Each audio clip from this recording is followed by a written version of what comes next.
Control Systems, Chapter 2, Lecture 4, Electrical Network Transfer Functions, Part 2.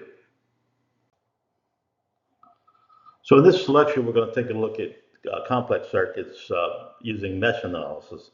So you might need to go back and review your electric circuits course where you talked about mesh analysis if it's been a year or so since you've done any of that kind of work. But basically, to solve more complicated electrical networks with multiple loops and nodes, we can perform the following steps. So first, we can replace the passive element values with their impedances. We can replace all sources and time variables with a Laplace transform.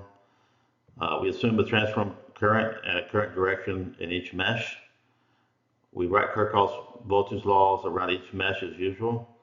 Then we can solve the simultaneous equations for the output. And finally, we can solve for the transfer function. So let's take a look at example 210. So we're given this network in part A. So we have two loop network with two resistors, an inductor and a capacitor, and a voltage source. So the first step is to take circuit A and transform it into circuit B. So the voltages transfer as voltages, but now notice they're a function of S instead of time. The resistance values are constant, so they transfer as you see them in the circuit to the left. The inductors transfer as L times S. And finally, the capacitors transfer as 1 over C times S. So go back and look at lecture 1 when we did some of this analysis on how to transform inductor and capacitor circuits. So now that we have our mesh circuit transformed into Laplace transform, a Laplace transform circuit, we can assume a current direction clockwise in both loops. And notice these currents are functions of S again. So around mesh 1, we can write the following equation. Around mesh 2, we can write the following equation.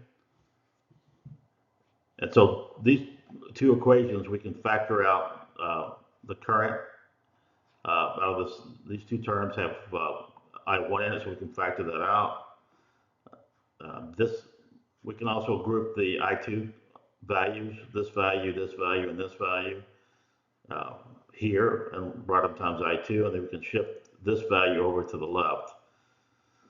So if you look at this, we have basically, assuming we know the resistor values, the inductor and capacitance values, we have basically two equations and two unknowns. The unknowns are I1 and I2.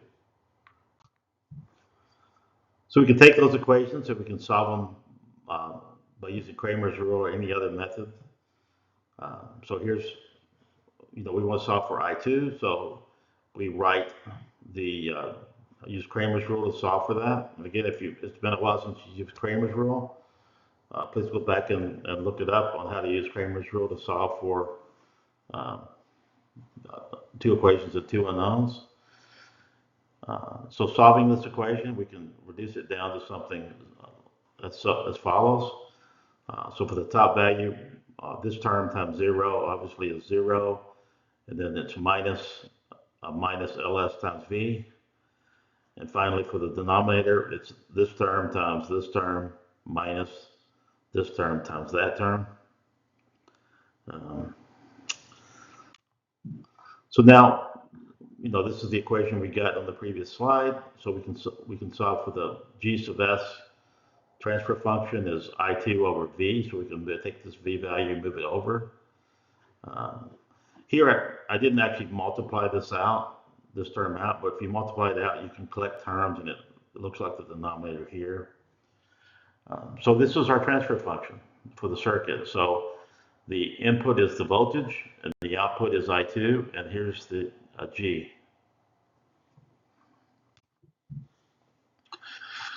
So there's, nothing wrong with it doing this problem the way we just did. However, there is a shortcut. If you solve enough of these circuits, as our book points out, you sort of realize that, there's an easier way. All these equations sort of turn out to a similar form.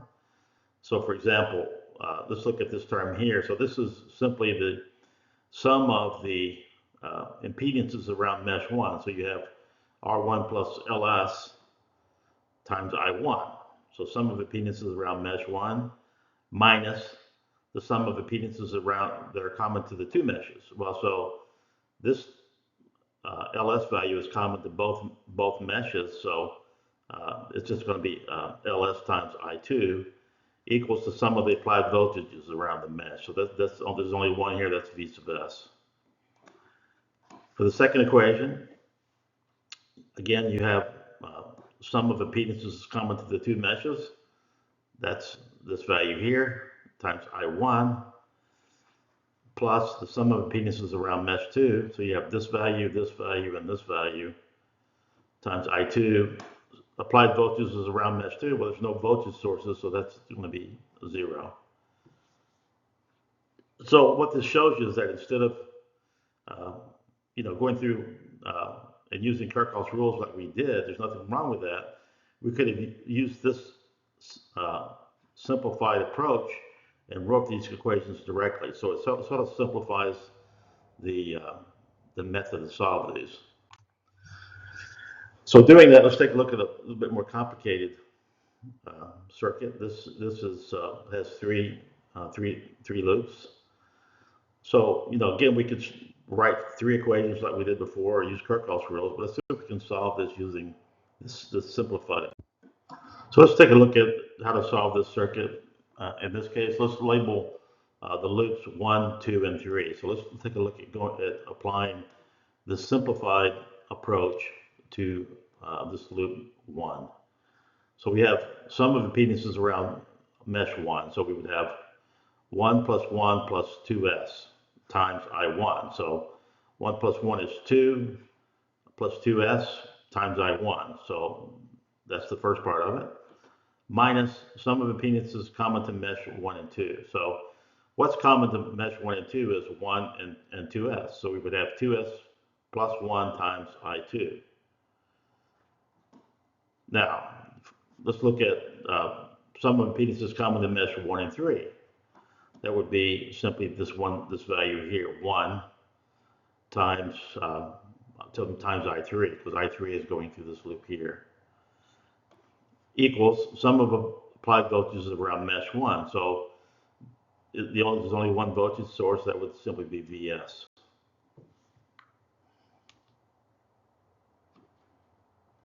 Continuing on, let's take a look at mesh equation 2. Mesh 2. So here we have sum of impedances common to mesh 1 and 2. And again, that's 2s plus 1. And remember, we got the minus sign, so it would be minus 2s plus 1 times I1 plus sum of impedances around mesh 2. So here we would have 3s plus 2s plus 1 plus 4s. So we would have, so 4 and 3 is 7 plus 2 is 9, 9s plus 1 times I2 minus sum of impedances common to mesh 2 and 3. So in that case, it would simply be the 4s. So it would be minus 4s times I3. Sum of applied voltages around mesh 2. Well, there's no applied voltages around here. The only voltage source is here. So there's no voltage sources, no batteries in this loop here. So this would simply be 0. Similarly, you can apply the same thing to mesh equation 3.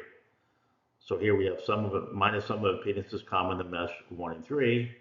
It's just the 1, so it would be minus 1 times I1 minus sum of impedances common to mesh 2 and 3. So what's common to mesh 2 and 3 is the 4s. So this would be minus 4s times I2 plus sum of impedances around mesh 3. So it would be 1 plus 4s plus 1 over s times I3. Again, there's no voltage sources in here, so this would be 0. So here we ended up with three equations, three unknowns, just like we would have if we would have used Kirchhoff's rules directly to solve this. So here, since this is three equations, three unknown, I'm going to set this up in matrice format.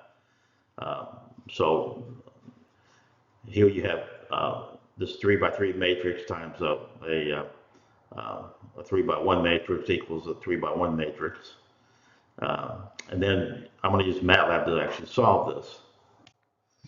So here we can plug this in MATLAB. We can use, we have S, T, I1, I2, I3, and B. Those are symbolic. We can plug in our matrices A and B and C, and then we can use the MATLAB invert A times C to solve for this. And so here, I want to output B over V, which is going to be our transfer function.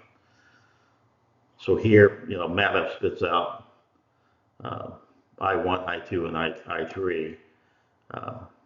And so it gives the answers down below here. I1 is simply MATLAB simplifies this down to the following form.